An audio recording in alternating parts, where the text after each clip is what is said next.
están y mucho mejor y mucho mejor atendidos en materia de bienes y servicios públicos, ¿no? Para la ciudadanía, pero que existen falencias naturales, estructurales en materia de ejecución de gasto presupuestal, naturalmente asociados a la inversión pública, ¿no? Permítanme compartirles la presentación.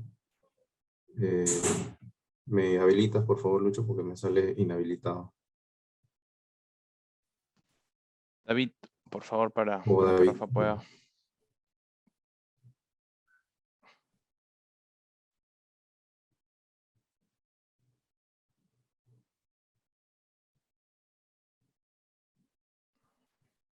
A mí me permite, ya está. Ahora sí. Ahí está, listo, buenas. Bueno, arrancamos. Aquí lo que tenemos son los resultados del índice de competitividad regional. Como les decía, pues no, Ica se posiciona como uno de los principales o más fortalecidos departamentos a nivel nacional en materia de ambiente de negocios, desarrollo, ahora siempre haciendo las salvedades del caso comparativamente hablando con el resto de departamentos, ¿no? El Instituto Peruano de Economía desarrolla este índice analizando factores de educación, entorno económico, infraestructura, institucional, laboral y de salud, y ICA se encuentra en el puesto 5, ¿no? Digamos, en el top 5, y como verán en el gráfico, pues, de lo que más adolece, naturalmente muchos departamentos a nivel nacional sean así, es de la parte institucional relacionada básicamente a la administración pública, y dentro de ella, pues, naturalmente a las falencias o incapacidades que vienen mostrando los gobiernos subnacionales para efectos de la ejecución de los recursos, de los tantos recursos que se vienen generando a través de los años. Ustedes podrán ver en el gráfico, ¿no? El PBI real de ICA, ¿no? De la tasa de producción, el valor de la producción de ICA ha tenido un crecimiento de promedio anual de casi el 5%, ¿no? Entre el 2008 y el 2019. Estamos hablando de que es un crecimiento sostenido, con muchos altos y muchos bajos, naturalmente relacionados, ya veremos más adelante, ¿no? Asociados al valor de la producción que le da la manufactura relacionada al hierro, al gas y naturalmente también a las agroexportaciones. Y sin embargo, pues en el 2020, así como todos los departamentos a nivel nacional, pues se registró una caída bastante estrepitosa asociada a la pandemia, ¿no? Estos resultados, digamos, del 2019 hacia atrás, también nos refleja que de alguna manera, si bien es cierto, no ha sido tan sostenible como los números a nivel nacional, muestra evidencia del crecimiento en materia económica, en materia macroeconómica, de generación de producto, que también se ha reflejado a nivel nacional estos que se mencionan, ¿no? 21 años de crecimiento ininterrumpido desde que se generaron pues estas grandes reformas en nuestro país. Aquí quizás pues no se nota tanto una evolución tan grande en lo que respecta al PBI per cápita a nivel de ICA, ¿no? Digamos que ha tenido una tasa de crecimiento promedio anual del 2.6%. Hay departamentos en los cuales la curva, digamos, la tendencia, el crecimiento es mucho mayor. Detrás de esto está asociado naturalmente factores fundamentales, estructurales, relacionados a lo que es la informalidad. La informalidad en ICA, así como a nivel nacional y todos los departamentos, pues reprime el hecho de que se puedan transferir mayores ingresos, que puedan generar mayores salarios en distintas actividades económicas, ¿no? Ahora veremos cuál es la tasa de informalidad de ICA, que es alrededor del 65-70%, que es mucho menor a la tasa nacional, pero que definitivamente eso reprime la posibilidad de que los trabajadores puedan recibir un salario mayor en diversas actividades. Como les decía, pues no, la principal actividad de NICA hoy en día pues es la manufactura, seguida por la agricultura, la ganadería, caza, básicamente por la agroexportación, y luego pues la extracción de petróleo, gas y minerales, ¿no? En el caso pues no eh, esta actividad de agricultura, básicamente, pues no se posiciona como la segunda actividad y representa más del 15% de participación en lo que se refiere a la producción total en el 2020. Eh, la manufactura como tal, el procesamiento de, digamos, del hierro y la ecuación del gas y demás, se ha mantenido como una de las principales actividades productivas en Ica, ¿no? Ha crecido una tasa promedio anual del 1,9%, eh, pasa pues, ¿no? de los 2.677 millones perdón, permítame, a los 3.299 millones, y naturalmente, como todas las actividades a nivel nacional, pues registra una caída bastante fuerte en el 2020.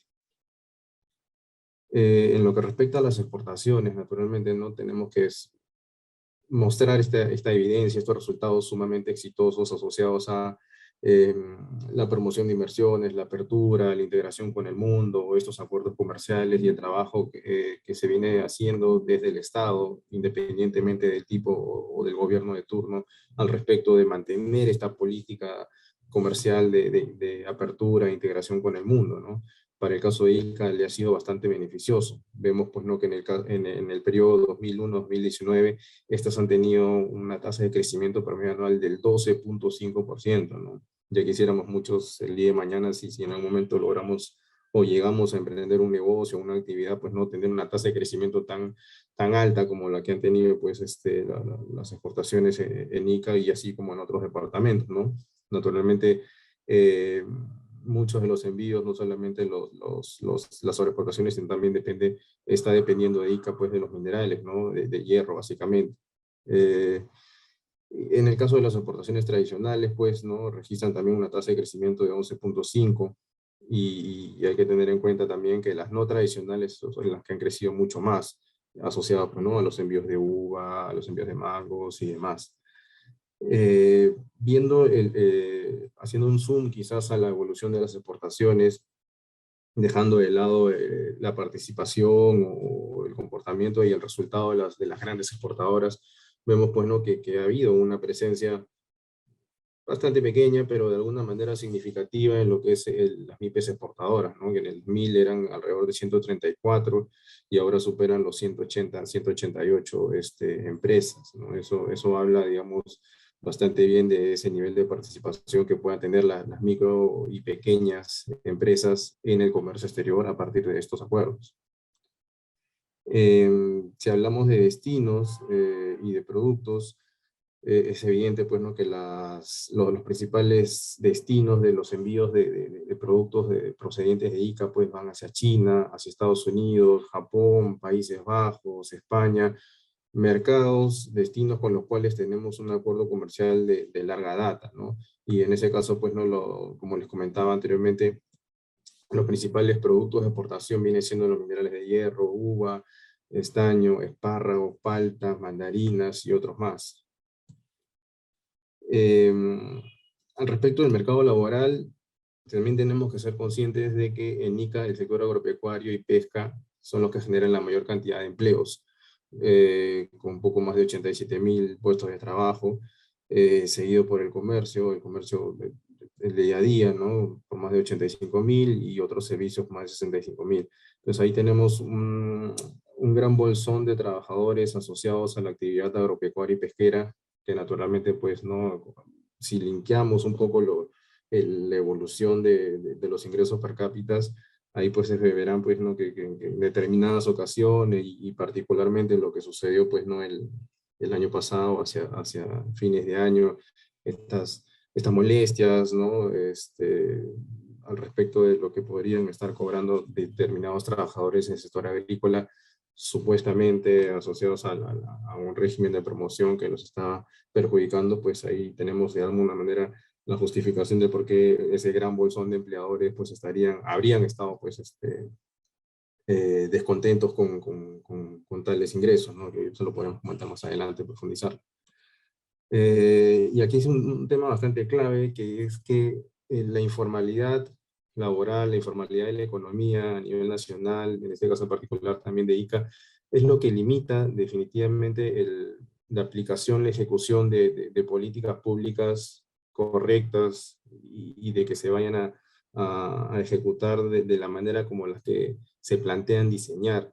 O sea, es decir, Por ejemplo, si mañana más tarde se llega a establecer un salario mínimo por encima de los 1000, 1200, 2000, pongan el número que quieran, naturalmente va a existir un gran bolsón de empleadores y de trabajadores que no lo van a recibir porque dentro del sector informal este sector no conoce leyes.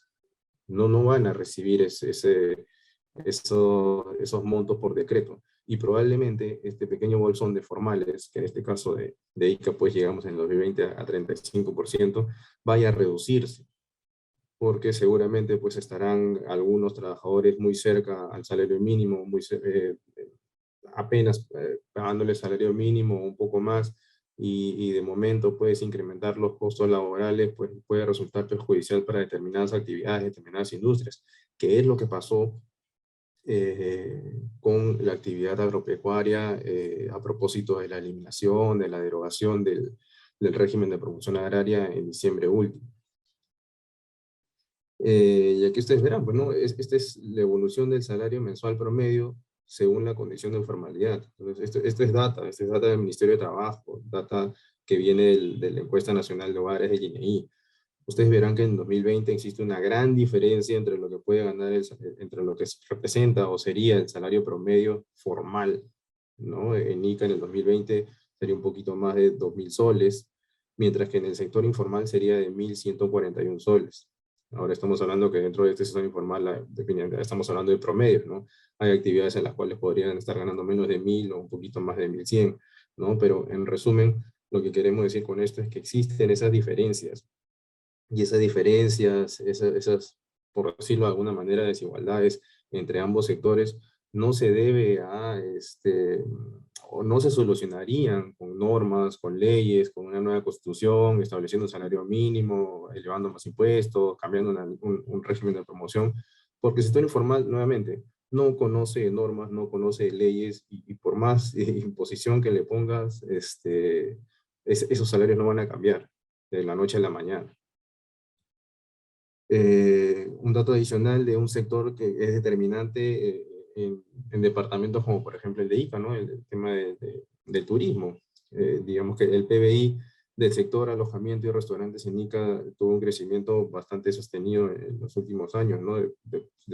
Por encima del 5% hasta 2019, y se ve claramente cómo es que se reprime, se retrae a propósito de las medidas de restricción asociadas a la contención del coronavirus, de la COVID-19, con una caída de más del 50%, ¿no? Aquí lo que tenemos que tener en cuenta y ser conscientes siempre todos nosotros es que muchos departamentos que pueden tener una posición, una representatividad bastante visible sobre lo que es el turismo, ¿no? Y que ello jala, pues, ¿no? Estas actividades, industrias relacionadas al alojamiento, restaurantes, comercio y demás, se ven sumamente afectados por este tipo de cierres y de bloqueos, ¿no? O sea, pensemos, no solamente pensemos en lo que pasó en el 2020, eh, asociado a estas medidas de restricción, sino pensemos a futuro, si el día de mañana más tarde surge un bloqueo de, no sé, de carreteras, o un bloqueo de accesos a las ciudades, o un bloqueo, no sé, de acceso a los parques arqueológicos,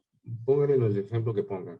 Siempre va a haber un impacto dentro de la economía y el desarrollo de familias que están detrás laborando en ellas. Puede ser de un día, de una semana, de un mes. En este caso, naturalmente, debido a la pandemia, pues el efecto fue una caída de 50% durante el año, ¿no? Porque hemos tenido entre 6 y 7 meses con restricciones bastante fuertes. Ahora, avances en materia social definitivamente han habido. No vivimos en el mismo país de hace 20 años, no vivimos en los mismos departamentos de hace 20 años. Es natural que en el caso de la pobreza, por ejemplo, se haya reducido sostenidamente de las datas que se tiene del ENAO del 2004, que es en el caso de ICA, pues que la pobreza era del 43%, ahora la pobreza en el 2020 pues subió, aumentó un poco a propósito de la pandemia, se situó en 8%, perdón, en 8%. Es un avance bastante sostenible, digno, no puede de imitar y de poder replicarse en otros departamentos cuya pobreza monetaria, medida por una canasta básica, se encuentra por encima de los 30, 40%. Sin embargo, desde Comex Perú nosotros venimos impulsando, difundiendo y haciendo notar y tomar conciencia de que existen cálculos, estimaciones mucho más allá del decir de que una persona, una familia es pobre porque gana más o menos de una canasta básica. Es decir, estamos hablando digamos, de la incidencia de la pobreza multidimensional. ¿Y qué hace esta pobreza multidimensional?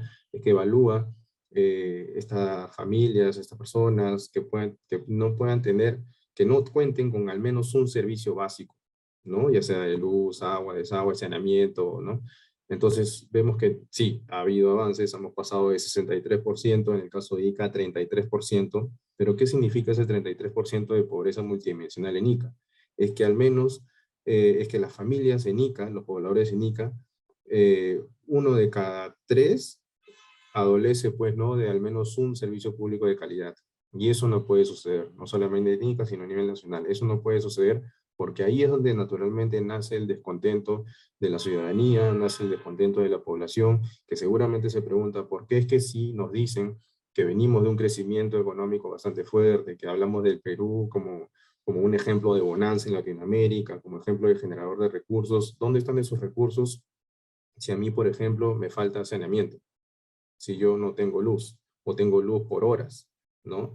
Entonces, quizás ahí es donde tenemos que poner mucho más el foco de atención y hacer evaluaciones un poco más exhaustivas y políticas mucho más claras para atender estos números, para hacer que estos números bajen, para hacer que los gobiernos nacionales y regionales y el central pues traduzcan estos grandes crecimientos que hemos tenido en bienes y servicios públicos de calidad para el ciudadano y poder atender estos descontentos. Y aquí lo vemos, pues, ¿no? En el caso de salud, estamos viendo, pues, ¿no? Que el porcentaje de menores de 5 años con desnutrición crónica en el caso, pues, ¿no? De ICA es bastante bajo, muy por debajo del promedio nacional, se sitúa en 5,9%. Naturalmente es asociado, pues, ¿no? A una serie de políticas desde el gobierno central y en ayuda con los gobiernos regionales al respecto de generar pilotos y mantener este control de los niños menores de 5 años, que quizás sea una de las pocas políticas en materia de salud que viene durando en el tiempo y que viene dando resultados, ¿no? Eh, eh, Sin embargo, hablando de brecha de médicos por cada 10.000 habitantes, en el caso de ICA, pues no tenemos que los números están, si bien es cierto, están por encima del promedio nacional, que es alrededor de 28, ¿no? Por cada 10.000 habitantes, sigue siendo bajo, ¿no? En comparación los estándares internacionales que apuntan a tener poco más de 40. Digamos aquí el dato o el comentario que debe tener o debe calar un poco más en todos nosotros es que eh, el- la mayoría de los establecimientos de salud, ¿no? Ya sea de primer nivel, segundo nivel, tercer nivel, en el departamento, están catalogados como de capacidad instalada inadecuada, ¿no? ¿Y qué quiere decir esto? Adolecen, pues, ¿no? De precariedad en infraestructura, equipamiento obsoleto, inadecuado o ineficiente, falta de mantenimiento por desuso también, ¿no? Entonces ahí quizás esos ítems, esos productos que se tengan que materializar para efectos de tener una mejor y mayor infraestructura en el caso de la salud, tienen que ser atendidos. En el caso de educación, vemos puesto, ¿no? Que este indicador, ¿no? De porcentaje de colegios públicos y privados con acceso a electricidad, agua y desagüe que hemos visto en otros departamentos que estamos haciendo análisis que es bastante bajo. En ICA, pues, digamos, es loable, es saludable que se tenga un porcentaje de más del 77%, muy por encima del promedio nacional. Digamos que en el caso de, de, de la educación relacional, infraestructura, llámese cemento y ladrillo propiamente dicho, por decirlo de alguna manera, pues, ¿no? En el caso de ICA, pues se cuentan con estos niveles de acceso. Ahora bien, viendo lo que es el presupuesto, digamos, la eficacia del gasto público, en el caso, pues, ¿no? Los presupuestos que se manejan en ICA, decimos, pues, ¿no? Que por habitante ha crecido alrededor del 39%, mientras que en el caso del promedio nacional es de 68%.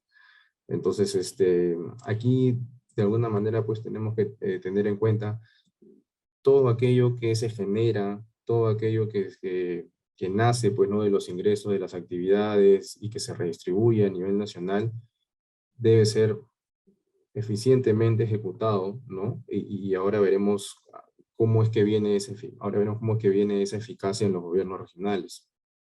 Eh, en los últimos 10 años, pues la inversión pública, perdón, se me pasó una cosita. En el caso del presupuesto público siempre tenemos que ser conscientes en el análisis de que existen dos grandes componentes, ¿no? Básicamente los relacionados a los gastos corrientes, llámese pago de salarios, pagos de luz, agua y demás gastos corrientes que puedan tener los gobiernos regionales y regionales, y un gasto asociado a la inversión pública, que ese es el gasto asociado en el cual tenemos que poner mucho más atención para efectos de ver que si esos recursos realmente se traducen en estos bienes y servicios que comentamos durante toda la presentación. Entonces, y lo que vemos que en los últimos 10 años la inversión pública en ICA ha estado distribuida principalmente en los gobiernos locales. Más del 50% del presupuesto de los últimos 10 años ha sido distribuido a los gobiernos regionales a los gobiernos locales, llámese municipalidades, para que atiendan estos servicios hacia el ciudadano, ¿no? Y vemos, bueno, que la mayor inversión se ha destinado a los sectores de transporte, saneamiento y educación. Sin embargo, pues en la última década la ejecución de la inversión pública de los gobiernos locales se ha estancado alrededor del 55%. Y a fines de septiembre de 2021 vemos que en el caso del GORE de ICA ha ejecutado apenas el 40% de su presupuesto de inversión pública y los gobiernos locales apenas el 40%. No estamos hablando de, detrás de ello pueden haber distintos factores, ¿no? Desde el lado desde como uno lo ve, falta de capacidades de los funcionarios o de la administración pública en general para generar estos proyectos y viabilizar la atención de determinados programas y proyectos nuevamente para la atención al ciudadano, desde el punto de vista quizás de la administración pública en el interior del país, de la facilidad que no estaría otorgando el gobierno central para darle viabilidad, para darle luz verde, como quien dice, ¿no?, a los proyectos y programas o a las demoras que se puedan tener en las transferencias de los recursos, o los problemas que se puedan tener o que tengan la administración pública que venga arrastrando de gobiernos anteriores, y también, naturalmente, y que duda cabe, temas asociados a corrupción, colusión y temas detrás que naturalmente uno no puede dar fe exacta al respecto de cuánto es lo que se distribuye o cuánto es lo que se lleva este gran daño, este gran mal que se tiene en el interior de nuestro país, pero son acciones que se dan, no podemos taparnos los ojos al respecto de ello en el manejo de los recursos públicos. Datos adicionales al respecto de las municipalidades. Como verán, por ejemplo, al tercer trimestre de 2021, la Municipalidad Distrital de Marcona es la que percibe mayor presupuesto modificado para proyectos, pero solo registra un avance del 30%, ¿no? Con esto lo que queremos hacer y visibilizar estos resultados de las municipalidades es, ok, esto está pasando en sus jurisdicciones, ¿no? Llegar a ellos y poder decirles por qué pasa esto, qué necesitan, en qué se les puede ayudar, ¿no? Tanto nosotros como ustedes desde los medios, ¿no? Cuál es la falencia, los problemas, si necesitan transferencia de capacidades, necesitan personas que puedan ayudarlos a generar los proyectos para que se ejecuten esos millones que se tienen. El descontento, seamos conscientes que el descontento social existe, ¿no? Y los recursos están, ¿no? Y estos recursos, por el hecho de que mañana más tarde, por ejemplo, se dé una asamblea constituyente, hay un cambio de constitución, o se pongan más impuestos, o la política pública que quieras diseñar o implementar. Esto no va a cambiar si es que los gobiernos nacionales no ponemos atención a cómo es que se ejecutan y en qué se ejecutan y por qué no se ejecutan grandes millones que se tienen en el interior del país. Un poco aquí para que se vea de dónde viene el financiamiento de la inversión pública como tal en los gobiernos nacionales en ICA. Más del 60% proviene de canon, sobre canon y regalías. Es decir, si el día de mañana más tarde las actividades extractivas, que son naturalmente las que nutren de esta partida, a los gobiernos nacionales, y particularmente en el de ICA, si el día de mañana bloqueamos el desarrollo de estas actividades, se van a perder alrededor de 2.500 millones de soles que se han venido transfiriendo, ¿no?, en los últimos 10 años. Vamos a perder un gran, en el caso de ICA, en los gobiernos, para efectos de la inversión pública, se va a perder un gran porcentaje de los ingresos que se necesitan, ¿no? Al margen de que en buena parte no se estén ejecutando, que se necesitan para sobrellevar a cabo y transferir y generar estos bienes y servicios públicos de calidad. Entonces, siempre pensemos y seamos conscientes de que las soluciones de cualquier conflicto que se pueda generar, ya sea socioambiental, social y demás, no puede llegar a una culminación per se directa, ¿no?, al respecto de distintas actividades que generan producción, que generan renta, que generan recursos para el ciudadano. Creo que con eso ahí terminamos lo que es el tema de ejecución presupuestal y resultados. Y no sé si me dan un poquito más de tiempo para comentarles lo que les decía Lucho, ¿no?, al respecto de la segunda reforma agraria. Habrán visto, ¿no?, que hace unas semanas salió un decreto supremo en el cual se establecían unos lineamientos al respecto de esta segunda reforma agraria. Desde nuestro punto de vista, desde lo que pensamos como COMEX, vemos pues, ¿no?, que lamentablemente de reforma no tiene nada, ¿no? Cuando uno habla de reforma tiene que hablar de innovación, tiene que hablar de mejoras, de transformación, tiene que hablar de cosas hacia adelante. Y estos lineamientos básicamente son anuncios y en algunos casos que son de mayor preocupación para nosotros, se relacionan con medidas, acciones, naturalmente que podríamos llamar arcaicas al respecto de controles, de bloqueo de importaciones, ¿no?, de tratar de volcar políticas hacia el freno de las importaciones de determinados productos de primera necesidad.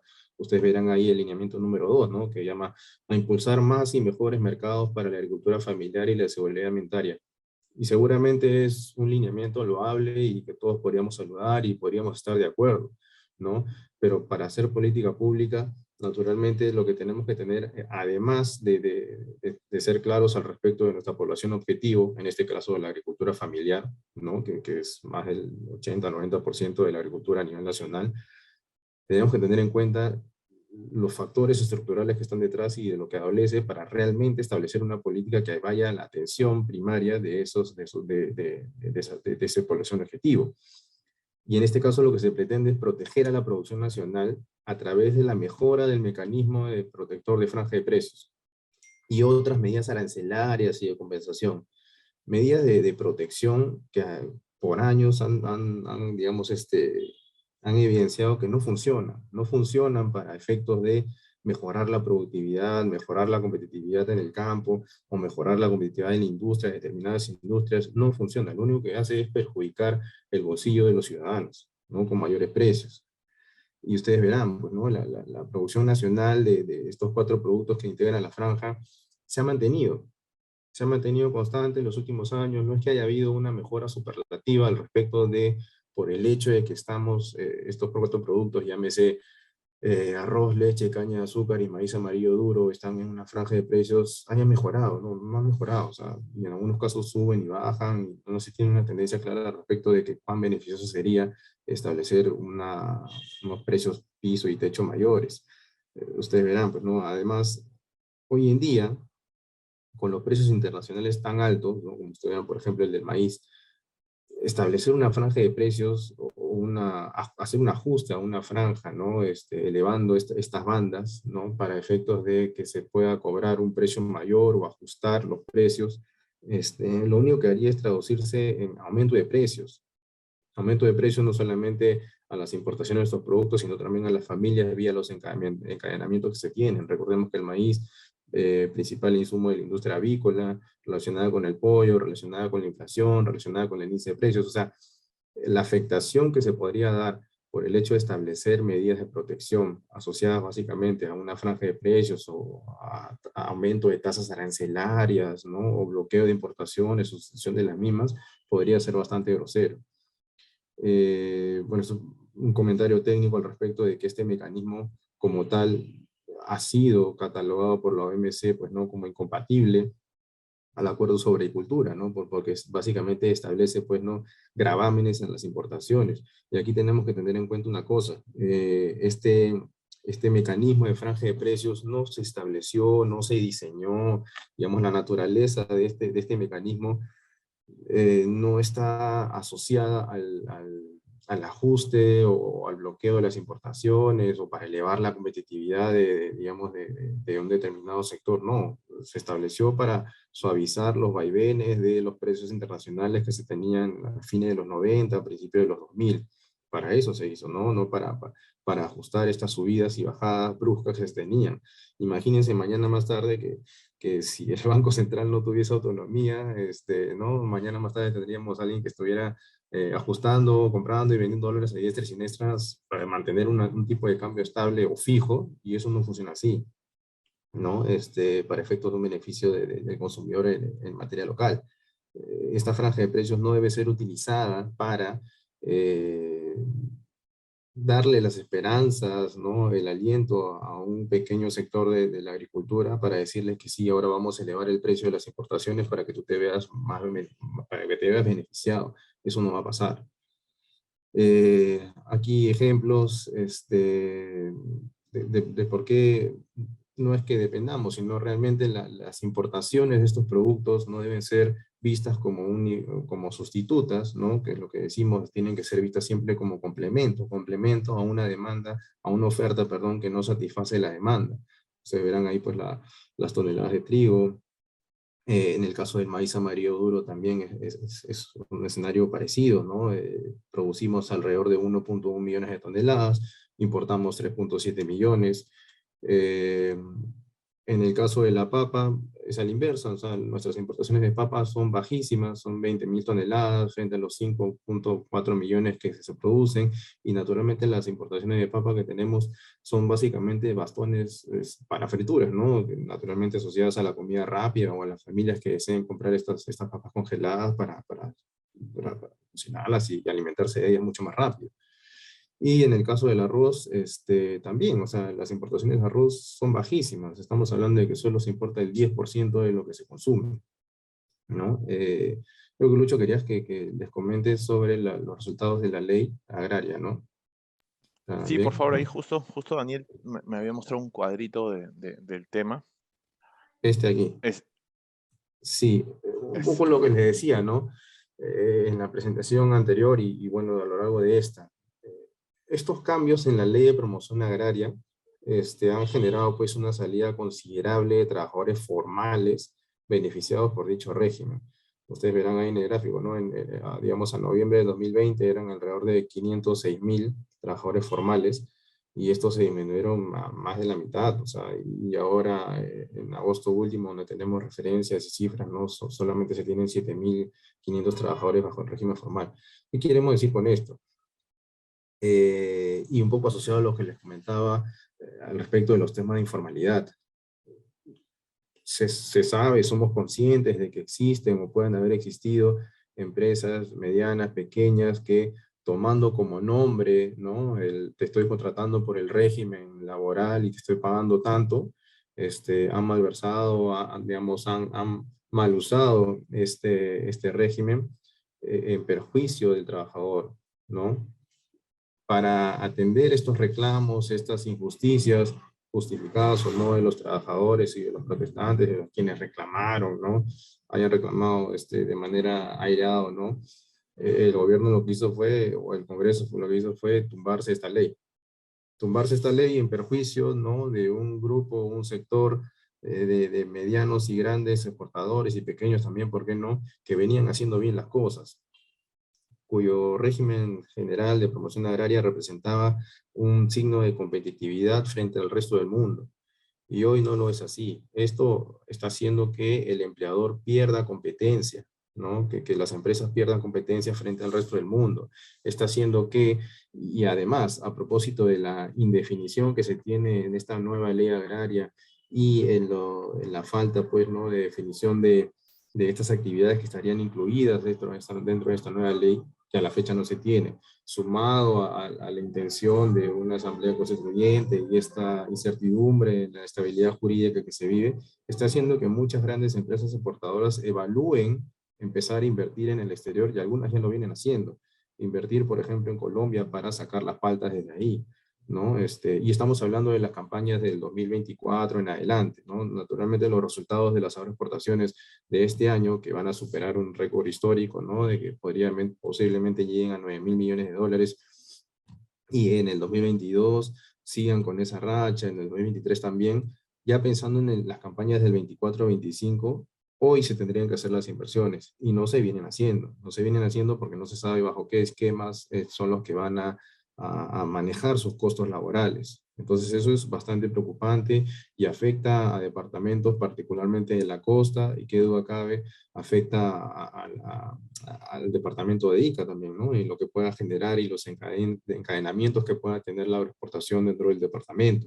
Y como les decía al principio, esta política que se estableció, esta medida, esta nueva ley, podrá salir lo que pueda salir de esa nueva ley, pero el sector informal, agrario, la pequeña agricultura, no se va a regir por una ley, porque no se rige de leyes. En la informalidad es así, ¿no? Y el único que establece, el único que ejecuta esas leyes es el sector formal, que la rema ¿no? Y de alguna manera viene adecuándose, y se va a adecuar seguramente, pero probablemente esos 500 millones de dólares anuales en inversión de agroexportaciones que se tenían a la fecha, podrían reducirse incluso hasta la mitad, ¿no? Hay que ver realmente cuál sería ese impacto que finalmente se tendría toda esta inestabilidad e incertidumbre que se puede trasladar, pues, ¿no? Durante todo el 2022.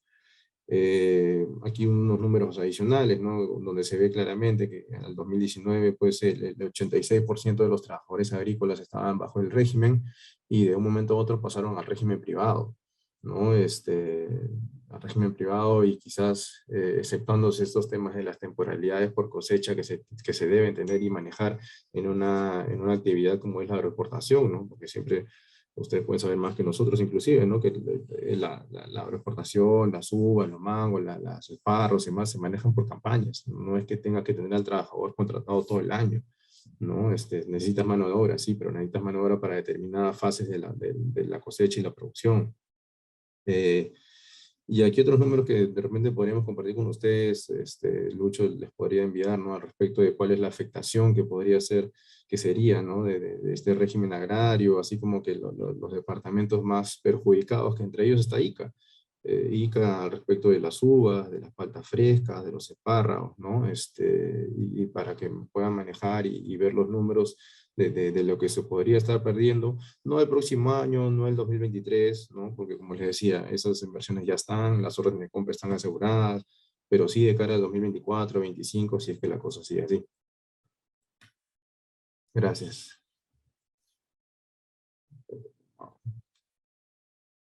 Ya. Gracias, Rafa.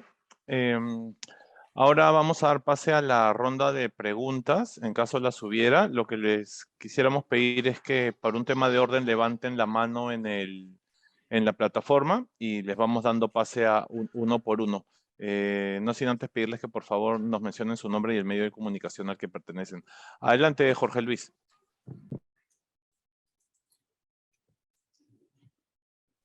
Vamos con Jorge Luis y luego con Marilú. Dale, Jorge Luis, por favor. Estás con el micrófono silenciado todavía.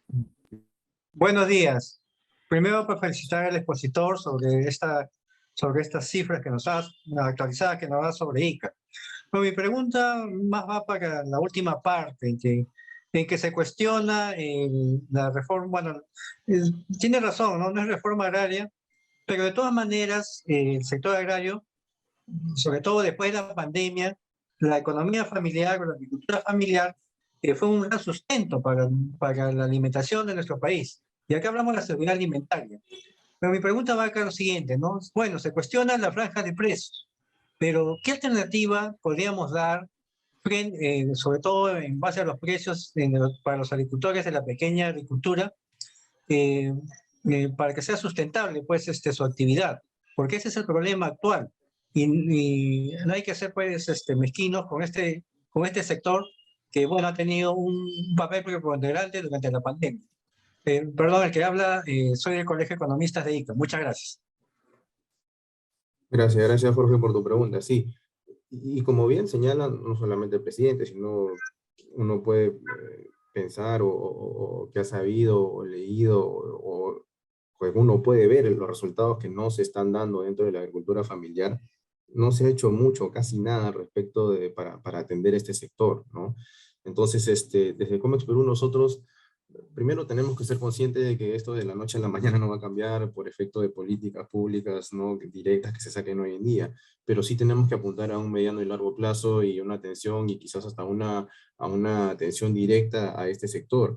Hablamos, por ejemplo, ¿no?, de incrementar el uso de semillas certificadas, por ejemplo, ¿no? Estas semillas que pueden darte un mayor rendimiento de cosecha por hectárea, que tienen una mejor adaptabilidad a los climas, una mayor resistencia a plagas y enfermedades, ¿no? Estamos hablando de, de insumos directos más rentables para la pequeña agricultura, que naturalmente esto debería ser subvencionado, ¿no? Subvencionado con condiciones, digamos, supeditadas a acceder a mercados locales y, ¿por qué no, internacionales, ¿no? Hablamos de promover básicamente su uso, difundir sus beneficios y, ¿por qué no, financiar la adquisición de estas semillas, ¿no? Porque claramente o sea, pueden escapar del alcance del poder adquisitivo del pequeño agricultor. También hablamos, por ejemplo, de un mayor acceso a titulación para establecer, para que los agricultores puedan tener una mayor seguridad jurídica. Tengamos en cuenta que solo el 45% de los predios a nivel nacional, de acuerdo con el Ministerio de Agricultura y Riego, están titulados. Estamos hablando de que más del 60, del 50, más del 50%, casi 60% de las poblaciones agrícolas a nivel nacional no cuentan con un título de propiedad, y ya sabemos a qué nos atenemos, a qué se atienen sobre ello. No pueden tener un acceso al crédito, no pueden tener acceso a programas de capacitación, no pueden tener acceso a fondos concursables, que también son importantes. Y tomando eso como último, esto de los fondos concursables, dentro de estos lineamientos para la reforma agraria, pues nos establece esta entrega, dádivas, bonos y demás a través de Agrobanco, ¿no? Préstamos directos, que está bien, pero naturalmente deberían ser, como decía, condicionados a un programa, condicionados a un proyecto, condicionados a qué cosa se va a hacer con esos dineros y cuál es el mercado que se pueda tener para esos determinados productos y esa inversión que se va a tener, ¿no?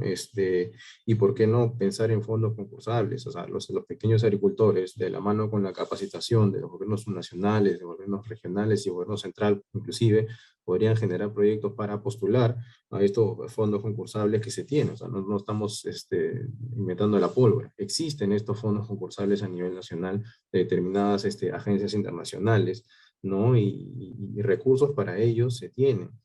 Nosotros con Daniel y el equipo de estudios veíamos, pues, ¿no?, que para efectos de el presupuesto de inversión pública asignado a lo que es el sector agricultura, ¿no?, se tiene que, en el caso de ICA, apenas han ejecutado el 40%. ¿Qué se hace con el resto? ¿Qué se podría hacer con el resto? Atender este tipo de reclamos, por ejemplo, ¿no? También es natural que se debe poner el foco en impulsar el acceso al riego, ¿no? Estamos hablando de que la superficie agraria cuenta con, creo que casi el 37, 40% de la superficie agraria tiene acceso a riego. El resto utiliza las lluvias, las pozas y dependen de una junta de regantes, ¿no? Existen grandes proyectos de irrigación, naturalmente algunos más asociados a lo que es la agroexportación, pero que definitivamente a partir de ello se puede contar con un riego mucho más eficiente y tecnificado y acercar este problema, esta falencia de agua que se tiene a nivel nacional, ¿no?, a la población. Es algo que no vemos. Lo vemos como uno de los puntos de los lineamientos, pero no se ve el cómo.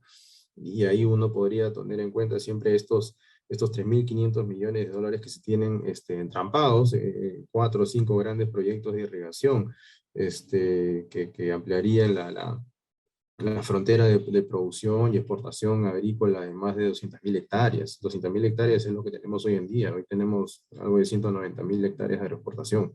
Entonces, ahí estamos hablando de Marjas Iguas 2, Arequipa, ¿no? Chineca, Salto Piura, en el norte, Chavimochic 3, ¿no? Que hasta ahora lamentablemente no se levantan las restricciones asociadas al tema de corrupción. Pero hay proyectos, y así como esos megaproyectos, se tienen proyectos ya existentes que requieren ampliación y mejora en infraestructura de riego. Pues son alrededor de 2.700 proyectos, ¿no? De los cuales menos de 400, ponen 400, han registrado avances en su producción, en su ejecución del 95%. Estamos hablando de que más de 2.500 proyectos, perdón, más de 2.400 proyectos de irrigación están en nada, ¿no? No se tienen atendidos a nivel nacional, lo estoy comentando, ¿no? Y ¿qué otras cosas más se pueden hacer para la agricultura?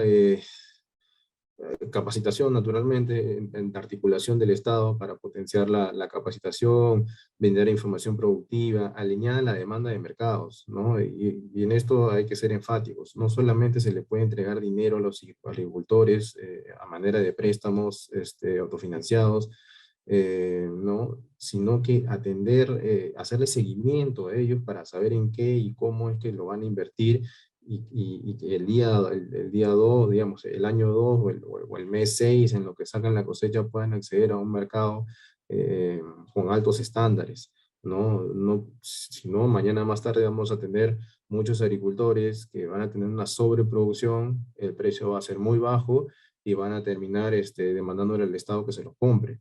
Vemos dentro de los lineamientos que se está estableciendo, se está contemplando la idea de dentro de las compras públicas para los programas sociales, pues tomar mucho mucho, nutrirse, ¿no? De las ventas de la agricultura familiar para atender estos programas sociales.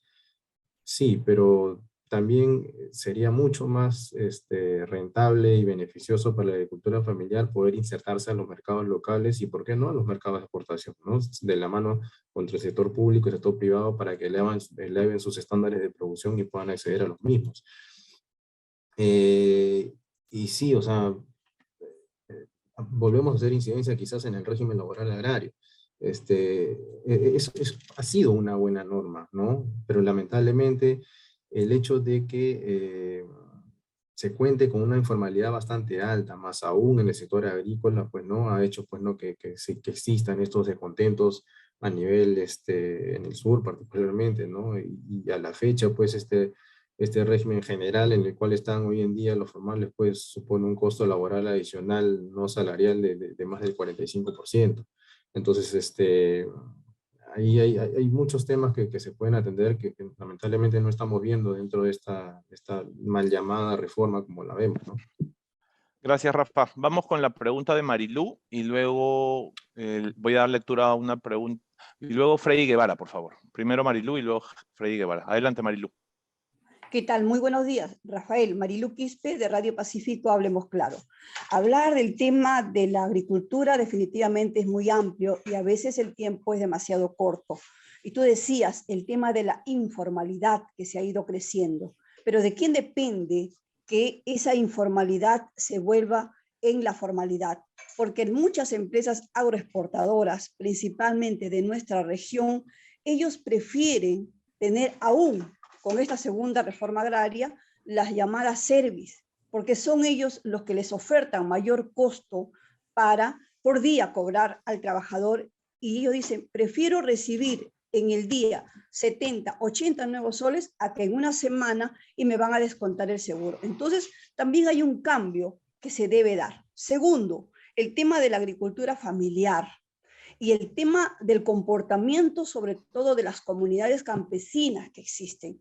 Mientras que no se dé la factibilidad del propio gobierno central de aquellos agricultores que ya están empadronados, porque muchas direcciones de agricultura a nivel nacional están haciendo ese empadronamiento y saben qué agricultor señala por año qué calidad de producto va a tener y cómo va a ser el trabajo. Sin embargo, no se está tomando en cuenta ese aspecto y lo único que están buscando es que los organismos que existen le brinden ese aporte al agricultor, pero le piden un sinnúmero de requisitos que al final no todos son los favorecidos. Por ello, es amplio ese tema. ¿Qué se debe hacer? Y segundo, con respecto a la baja ejecución presupuestal. ¿Es muy preocupante? Sí, y tiene mucha razón cuando dice que depende también de los profesionales que tenga cada gobierno local o cada gobierno regional, pero para ello existen instancias que deben monitorear si los requisitos son excesivos y que no pueden darse cumplimiento para hacer ese gasto donde la población espera que las obras se ejecuten a la brevedad posible. Muy amable. Sí, gracias, Marilu. Sí, pues definitivamente este gran problema estructural que tenemos como nación, que es la informalidad, que uno podrá ver por años, ¿no? Que no cambia, que está alrededor del 75%, naturalmente parte, pues, ¿no? De un tema, hasta creíamos nosotros, de educación, de cultura, de, digamos, eh, y de hecho de cultura, de educación asociada a lo que te pueda dar el Estado como país, el Estado como interventor, el Estado como una agencia, una autoridad que te traduce esos bienes y recursos en servicios de calidad. Si tú, empresario, pequeño empresario, emprendedor, agricultor, quien fuera, ves que por el pago de tus impuestos no generas o no tienes ningún tipo de retribución, ¿qué incentivo puedes tener para ser formal? ¿No? Entonces, uno hablando desde fuera, ¿no? Ya quisiéramos nosotros que mañana más tarde, no sé, puedo ser políticamente incorrecto al decir esto, ¿no? Pero que nos paguen sin hacer ese pago de impuestos y ya veremos cuándo los pagamos nosotros. Podrías tener un ingreso adicional, ¿no? Quizás esa pueda ser la mentalidad y esa sería la mentalidad que se tiene dentro de los distintos componentes y unidades y actividades a nivel nacional. Si no recibes, si no tienes, si no te nutres de esos impuestos, si no hay una contraprestación, si no hay un retorno por los pagos de los impuestos y los pagos y demás que se hacen, no vas a estar incentivado a ello, ¿no? Pero como tú bien dices, no prefieren tener un ingreso adicional a ser formales. Quizás ese es uno de los grandes retos que tenemos como país para efectos de generar los incentivos para la formalidad, porque inclusive ya en años anteriores se ha hecho el anuncios o inclusive los ejercicios de bajar un punto la tasa del impuesto o bajar 2 puntos la tasa del impuesto. De nada sirve, porque en la informalidad no se paga nada, no es que lo pagues 18 o 17, pagar 15, no, o sea, ahí hay un tema bastante estructural que se debería de tomar en cuenta e inclusive llevar en el caso particular, pues, ¿no? de la agricultura, visibilizar quizás los beneficios, ¿no? que puedan tener de acceder a la formalidad por el lado del acceso al capital, mayor capacitación, nuevos mercados, mejora de los ingresos, ¿no? Y lo cual es evidente y lo cual se ve naturalmente en la data, que los ingresos en la actividad formal son mucho mayores. Y no solamente son mucho mayores para los empleadores, sino también, no solamente para los trabajadores, sino también para los empleadores. No sé si ahí, Daniel, podrías complementar algo. Sí, justo respecto a la primera pregunta, antes de pasar a las siguientes. Me pareció muy importante lo que se mencionó, y es que sin duda, al margen de, bueno, primero, ser formal es una decisión complicada, sobre todo en un sector donde, como ya hemos visto con Rafael, la tasa de ejecución se mantiene cerca del 40% para el sector agrícola. Es decir, ¿cómo podemos pensar que los trabajadores o que las empresas agrícolas se formalicen cuando ellos mismos ven que el Estado finalmente no les retribuye, no invierte por ellos, no apuesta por ellos? Ese es un primer gran punto. Y el segundo también es que a raíz de todo el paro agrario que surgió el año pasado, se evidenció bastante que también falta bastante supervisión. Falta reforzar la SUNAFIL, porque como bien mencionaste, Marilu, hay malas prácticas lamentablemente que todavía quedan vigentes, las cuales no se regulan adecuadamente. No es solamente leyes, sino también es ver que esas se cumplan como deberían funcionar. Gracias, Daniel. Y sobre lo último que nos decías, Marilu, efectivamente, para efectos de elevar las capacidades o para efectos de levantar las grandes restricciones que se puedan tener o requisitos, perdón, para efectos de la ejecución o la elaboración de perfiles, ¿no? de proyectos y demás. Sí, bueno, en el gobierno pasado se hizo hacia fines del gobierno pasado se hizo una inversión bastante fuerte en lo que es transferencia de capacidades, que fue muy bien recibida por algunos departamentos en los cuales se elevó las capacidades directamente in situ, ¿no? De los funcionarios, ¿no? Hubo funcionarios del Ministerio de Economía que han viajado y que vienen haciendo una constante capacitación en la administración pública a nivel nacional, y quizás esa puede ser una de las alternativas de solución para elevar las capacidades. Después, pensando en voz alta y quizás en el mediano o largo plazo, cuando mañana más tarde pueda de alguna manera funcionar eficientemente el desarrollo de Servir, pues por ahí podría ir definitivamente la elevación de capacidades en el interior del país, ¿no? Pero mientras tanto, pues es lo que tenemos. Gracias, Rafa. No sé si hay alguna otra consulta. No sé si hay alguna otra pregunta.